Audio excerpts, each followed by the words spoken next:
ಅವತ್ತು ಸಂಘಟನೆ ಇದೆ.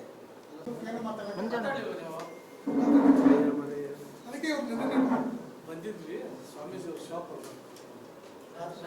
ನಮಗೆ ನಾನು ಹೇಳಿದ್ದೆ ನಾವೆಲ್ಲ ಕಳಿಸ್ತೀವಿ ಅಂತ ಹೇಳಿದ್ರು. ಸರಪ್ಪ ನೆಕ್ಸ್ಟ್ ಬೈಠಕಿಗೆ ನಾವೆಲ್ಲ ಹೇಳಿದೆ ಅವರೆಲ್ಲ ಕಳಿಸ್ತೀವಿ ಅಂದ್ರು. ವಿಜಯನಗರ ಆಫೀಸ್ ಅಲ್ವಾ? ನಿಮ್ದು ವಿಜಯನಗರ ಆಫೀಸ್ ಅಲ್ವಾ? ವಿಜಯನಗರ ಎಲ್ಲ ಸ್ವಲ್ಪ ಅಲ್ಲ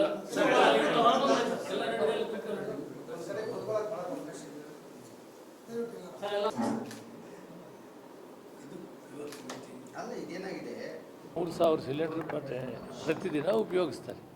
ಇದರಲ್ಲಿ ಇಂಡಿಯನ್ ಆಯಿಲ್ ಕಾರ್ಪೊರೇಷನಿಂದ ಇಂಡಿಯನ್ ಆಯಿಲ್ ಕಾರ್ಪೊರೇಷನ್ನು BPL HPCL 3 ಕೇಂದ್ರಕ್ಕೆ ಸಂಬಂಧಪಟ್ಟವು. ಅಲ್ಲಿ ಯಾರ್ಯಾರು ಉಪಯೋಗಿಸ್ತಾ ಇದ್ದಾರೆ ಅವ್ರಿಗೇನು ತೊಂದರೆ ಇಲ್ಲ, ರೇಟು ಜಾಸ್ತಿ ಇಲ್ಲ. ಯಾರು ಬೇರೆ ಅದರ್ ದೆನ್ ಈ 3 ಕಂಪ್ನಿ ಬಿಟ್ಟು ಪ್ರೈವೇಟ್ ಕಂಪ್ನಿಗಳಲ್ಲಿ ತಗೊತಾ ಇದ್ದವ್ರಿಗೆ ಸ್ವಲ್ಪ ತೊಂದರೆ ಆಗಿದೆ. ನಾನು ಅವ್ರಿಗೂ ಕೂಡ ಹೇಳಿದ್ದೀನಿ, ಯಾವುದೇ ಕಾರಣಕ್ಕಿಂತ ಕಷ್ಟ ಪರಿಸ್ಥಿತಿಯಲ್ಲಿ ರೇಟನ್ನು ಜಾಸ್ತಿ ಮಾಡಬಾರ್ದು, ನಿಮ್ಗೆ ಏನು ಬಂದಿದೆ ಅದನ್ನು ಸಮವಾಗಿ ಹಂಚಿಕೆ ಮಾಡಬೇಕು. ಆಟೋ ಸಿಲಿಂಡರ್ಸು ನಾವು 100% ಕೊಡ್ತಾಯಿದ್ದೀವಿ. 3000 ಕನ್ಸ್ಯೂಮ್ ಮಾಡ್ತಾಯಿದ್ದು ನಮ್ಮ ಪಟ್ಟಿಯಲ್ಲಿ, ಸರ್ಕಾರದ ಪಟ್ಟಿಯಲ್ಲಿ ಅವರೆಲ್ರಿಗೂ ಕೊಡ್ತಾಯಿದ್ದೀವಿ. ವಿನಾಕಾರಣವಾಗಿ ಅವರು ಆತಂಕ ಮಾಡೋದು, ಡಿಮ್ಯಾಂಡ್ ಸೃಷ್ಟಿ ಮಾಡೋದು ಇವಕ್ಕೆ ಅವಕಾಶ ಇಲ್ಲ. ಮತ್ತು ಕೇಂದ್ರ ಸರ್ಕಾರ ಕೂಡ ತಿಳಿಸಿದ್ದೀವಿ, ಈ ಪ್ರೈವೇಟ್ನವರು ರೇಟ್ ಜಾಸ್ತಿ ಮಾಡ್ತಾಯಿದ್ದಾರೆ, ಅದರ ಮೇಲೆ ನೀವು ನಿರ್ಬಂಧ ಮಾಡಬೇಕು.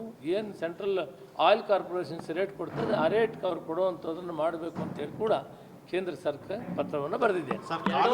ಎರಡೂ ಬೈ ಎಲೆಕ್ಷನಲ್ಲಿ ಅದು ನಾನು ನೋಡಿಲ್ವಲ್ಲ ಹೇಳೋಕ್ಕೆ.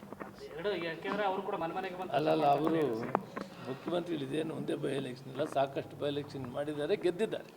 ಬೈ ಎಲೆಕ್ಷನ್ ಮಾಡೋದೆಲ್ಲ ಗೆದ್ದಿದ್ದಾರೆ. ಅವ್ರು ಹೆಂಗೆ ಗೆಲ್ಲಬೇಕು ಅಂತ ಗೊತ್ತಿದೆ, ಮಾಡ್ತಾರೆ. ಈ ಸೂಟ್ ಕೇಸು ಇವೆಲ್ಲ ರಾಜಕೀಯವಾಗಿ ಅವ್ರು ವಿರೋಧ ಪಕ್ಷದವ್ರು ಮಾತಾಡಬೇಕು. ಅವ್ರು ಹೆಂಗೆ ಮಾಡ್ತಾರೆ ನೋಡೋಣ ಎಲೆಕ್ಷನ್. ನಾವು ಗೆಲ್ಲೋದಕ್ಕೆ ನಮ್ಮ ತಂತ್ರ ನಾವು ಮಾಡಬೇಕು. ರಾಜ್ಯದಲ್ಲಿ ದುರಾಡಳಿತ ಇದೆ, ಭ್ರಷ್ಟಾಚಾರ ತುಳುಕ್ತಾ ಇದೆ. ಹಾಗಾಗಿ ಈ ಬಾರಿ 2 ಬೈ ಎಲೆಕ್ಷನನ್ನು BJP ಗೆಲ್ಲುತ್ತೆ ಅಂತ ಅಶೋಕ್ ಅವರಿಗೆ ಮಾತಾಡ್ತಾರೆ. ಒಳ್ಳೆ ಆಡಳಿತ ಕೊಟ್ಟಿದ್ದೀವಿ, ಒಳ್ಳೆ ಗ್ಯಾರಂಟಿಗಳು ಕೊಟ್ಟಿದ್ದೀವಿ, ಎರಡೂ ಕೂಡ ಕಾಂಗ್ರೆಸ್ ಗೆಲ್ತದೆ. ಸರ್, ಕಾನೂನು ಮಾಪಶಾಸ್ತ್ರ ಇಲಾಖೆನ